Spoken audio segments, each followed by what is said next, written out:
even more unbelievable thing was I was a first-year softball coach. First year that I coached girls. I've been a high school boys basketball coach for several years. And I was watching the women's Elite 8 this last week, and Gino Oriyama was saluting Coach Summit from Tennessee. And the thing that he mentioned there, he said, what sets apart probably himself and Coach Summit from a lot of coaches that coach on the female view was that they coached them as athletes, not as women. And I remember the first time that I talked with these girls, I said, I'm going to coach you guys just like I would coach the boys. If I did anything differently, I think you would think much less of me. And so that's what we did. And I was very fortunate with this group because as I've heard several coaches talk here previously, we had great senior leadership. We had 5 seniors on that team, and they were supremely focused. I never got too high, I never got too low.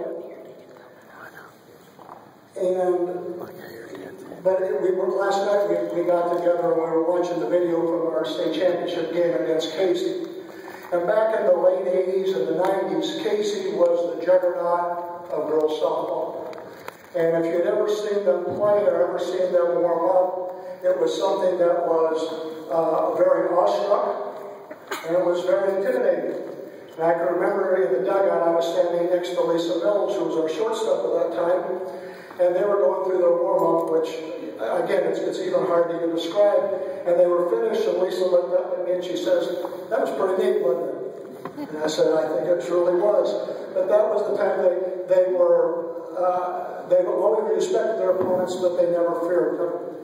In the state championship, of those 3 games, we allowed 2 runs. We had a freshman pitcher at that time, by the name of Becky Warner. And what a lot of people don't understand or realize, in the very first game of the regional that year, the very first game, we were down at the end of 1 half inning of play, we were down 9-0. We hadn't given up 9 runs in a month, let alone 9 runs in the first half inning. We were down 9-0, but we came back, and to say the least, I was not very pleased. And I think we went through the first 3 innings that nobody swung until they got a strike, and we ended up winning that game 19-9. But this group was capable of taking advantage of mistakes. We beat Casey 2-1, and we scored 2 runs in the very first inning. Their pitcher was a girl by the name of Lana Davis, who had pitched 5 consecutive no-hitters. 5 consecutive no-hitters. She had been on a segment of 60 minutes.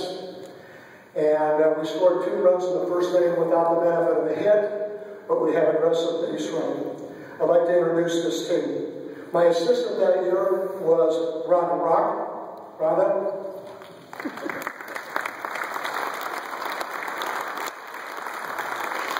Rhonda today is still assistant the junior high softball coach. Our catcher on that team was Jenny Beckman-Fauser.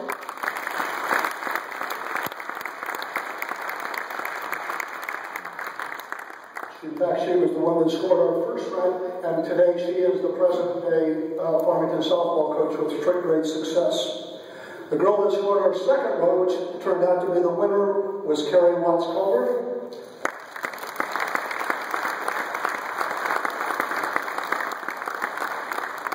In fact, in the semifinal game, she made a great play in center field that was probably deciding for a victory. Our shortstop was Lisa Mills Jennings.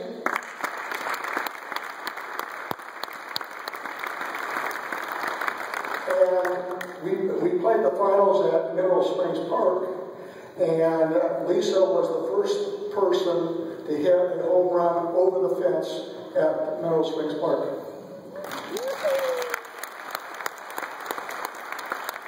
The second baseman on that team was Rhonda Runyon Brott.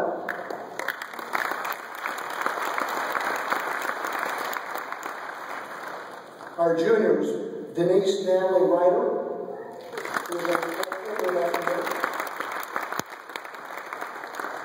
Our third baseman was Amy Culver-Sticka.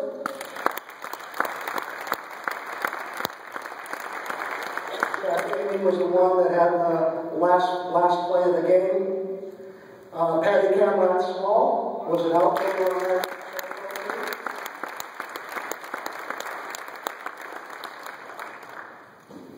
And then what's probably as much believable as everything is we had 5 freshman sophomores that were starters on this team. Chris Oakfield Justice was our right fielder.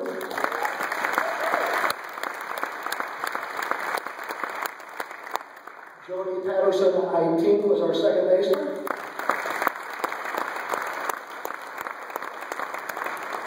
Marty Johnson Stevens was our first baseman.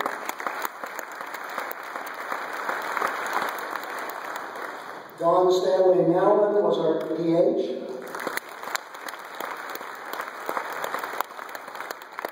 And our freshman pitcher, Becky Warner Amundsen.